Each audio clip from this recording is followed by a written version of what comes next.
अब अपन ने ई में क्या समझ लगा वो उपचयन और अपचयन। उपचयन का है इसमें लिखा है अपन ने, इसमें पेज नंबर 13 है, देखो एक बार है ना फिर से। तो अभिक्रिया के समय जब किसी पदार्थ में ऑक्सीजन की वृद्धि हो रही है, जो पदार्थ में देखने अपन ही जोन में ऑक्सीजन की वृद्धि हो रही है, मतलब जोन में जाकर जुड़ाव है, तो वो हो रहा है अब उपचयन।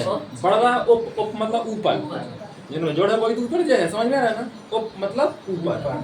तो देखो ऑक्सीजन देखो ऑक्सीजन काय में जाकर जुड़ा है वो कार्बन में। लेफ्ट साइड में देखो, लेफ्ट साइड में जो ऑक्सीजन अब टी के साथ में था, कार्बन अकेला था। अब लेकिन जब राइट साइड में पहुंचो तो कार्बन के साथ में होगा ना ऑक्सीजन, आ रहा ना समझ में, काय के साथ में कार्बन के साथ। तो अब जो अकेला होता है लेकिन इतना जाकर उनके साथ में आएगा ऑक्सीजन, यानी कि इसमें उपचयन हुआ है। काय का हुआ उपचयन? ऑक्सीजन नहीं होते यार राजा, जो पदार्थ में जुड़ रहा है ऑक्सीजन तो जुड़ा ही रहा है वो कार्बन को जोन में जाकर जुड़ो है, हम वही तो क्या रहेंगे। अब दो बार और बता देंगे ये चीज, अब यही तो अपने ध्यान रखना है। जोन में जाकर जुड़ो है यार, वो काय में जाकर जुड़ो है ऑक्सीजन कार्बन में, जोन में जाकर वो जुड़ो है वो को उपचयन हो है वो मतलब ऊपर गो है वो जुड़ जाए तो ऊपर चलो जाए कि नहीं, समझ में आ रही ना। तो काय में जाकर जुड़ो है ऑक्सीजन कार्बन में, कार्बन में जाकर जुड़ो है तो कार्बन का हुआ उपचयन, समझ में आ रहा है। और अब है अपचयन, एक था उपचयन एक है अपचयन। तो उपचयन समझ में आ गया ना। तो कार्बन का हुआ है उपचयन है ना, कार्बन कार्बन का हुआ है वो उपचयन, उपचयन। और अब आ रहा है अपचयन। अपचयन काय को हो रहा है वो, अपचयन काय को हो रहा है बताओ। अपचयन मतलब का है अपचयन जोन से कम हो जाए जोन में, तो कम काय में से हो रहा है वो जेडएन में। कितनी सरल चीज है। अब जेडएन के संग ऑक्सीजन हटो, अब इधर पे आगे देखो वो कम होगा, समझ में आ रही ना।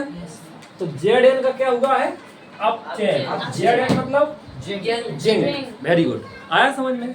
जेडएन मतलब जिंक, तो जिंक का हुआ है अपचयन, का संग में ऑक्सीजन हट गया हास हो गया, और कार्बन का हुआ है उपचयन। ये समझ में आ रही है अच्छे से। अब ये भूलो तो नहीं, सिर्फ एक लिख लो और इतने से ध्यान रखना है। और इसके अलावा हाइड्रोजन में इसका उल्टा होता है, जोन में हाइड्रोजन जुड़ जाए है तो ऊ को हो जाए अपचयन हाइड्रोजन वाली में है ना, और जोन के संग घट जाए है तो ऊ को हो जाए अपचयन। हाँ मतलब इसका जस्ट उल्टा होता है। जैसे कि इसमें कार्बन में अभी जुड़ा है ना, तो इसका उपचयन हुआ है। अगर मान लो ऑक्सीजन जुड़ा है, अगर हाइड्रोजन इसके साथ में जुड़ जाता तो उसका वो जुड़ जाता तो फिर उसका अपचयन हो जाता है ना।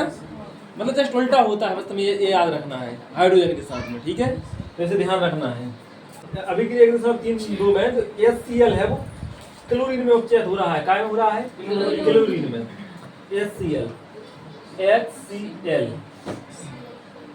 HCl काय में उपचयन हो रहा है जी, हाइड्रोक्लोरिक अम्ल है, इसे समझो। इसमें जैसा अपने जिंक हो रहा था ना, जिंक जैसे इसमें क्लोरीन का उपचयन हो, कार्बन का उपचयन हो रहा था, इसमें समझना बात के लिए। इसमें कार्बन का क्या हो रहा था उपचयन, उसके साथ में जुड़ रहा था, और जिंक का हो रहा था अपचयन हो रहा था कि उसमें से कम हो रहा था।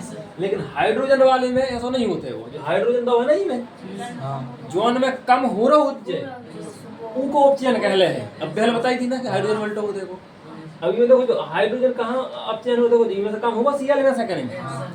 ये तो HCl है, ये तो अकेले बचो Cl, ये तो अकेले बचो Cl, मतलब इनमें से हाइड्रोजन कम होगा ना, समझ में आ रही ना।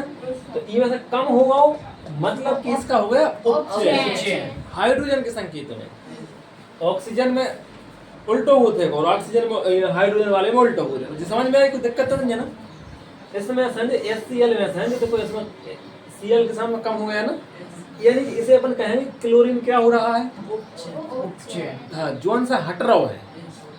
इवन देखो जिंक से हट रहा हो तो अपन जिंक के बारे में बात कर रहे थे, कार्बन में जुड़ रहा हो तो अपन कार्बन के बारे में बात कर रहे थे। इवन से हाइड्रोजन का भाव काय में से कम है वो Cl में, तो वो Cl ही को हो रहा है उपचयन है, ऑप्शन जो कुछ भी हो तो वो वही को जोन में से कम हो रहा है जुड़ रहा है। इतना समझ में आ गया।